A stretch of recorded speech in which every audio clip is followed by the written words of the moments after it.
Nandyal municipal హైస్కూల్లో చోరీ కేసును పోలీసులు ఛేదించారు. ప్రభుత్వం విద్యార్థులకు అందించే ట్యాబ్లు, అడాప్టర్ కేబుల్స్, స్పైక్ గార్డులను ఎత్తుకెళ్లారు. దీంతో ఉపాధ్యాయులు ఫిర్యాదు మేరకు కేసు నమోదు చేసి మైనర్ బాలుడితో పాటు హుస్సేన్ వలీ అనే నిందితులను అరెస్ట్ చేశారు పోలీసులు. నిందితుల నుంచి 6,90,000 విలువ గల వస్తువులను స్వాధీనం చేసుకున్నామని ఏఎస్పీ మంద జావలి తెలిపారు.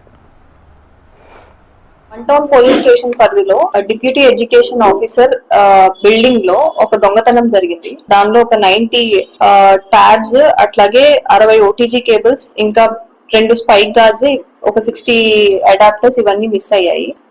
వీటికి మేము ఒక కేసు రిజిస్టర్ చేయడం జరిగింది 88/25 అనేసి. ఆ కేసు మేము 11th రిజిస్టర్ చేసాం. ఆ కేసులో ముద్దాయిల్ని మేము ఈ రోజు పట్టుకోవడం జరిగింది. 12:30 సమయంలో మేము అరెస్ట్ చేసాం అతన్ని. 2 ముద్దాయిలు ఉన్నారు దీనిలో. ఒక ముద్దాయి పేరు షేక్ హుస్సేన్ వలీ, ఇతనికి 20 years, ఇతను 1 town లిమిట్స్ లోనే ఉంటాడు. ఇంకొకతను మైనర్ ఉన్నారు. వీళ్ళిద్దరూ కలిసి నైట్ టైమ్ ఈ బిల్డింగ్ లోకి చొరబడి దానిలో ఉన్న ఈ ట్యాబ్స్ ఇవన్నీ కూడా తీసుకెళ్లిపోయారు. సో మేము వెంటనే కేసు రిజిస్టర్ చేసిన వెంటనే సిఐ సుధాకర్ రెడ్డి గారు అలాగే వాళ్ళ టీమ్ ఇన్వెస్టిగేషన్ చేపట్టి వెంటనే ముద్దాయిల్ని పట్టుకోవడం అయినది. అండ్ రికవరీ కూడా అయింది మాకు.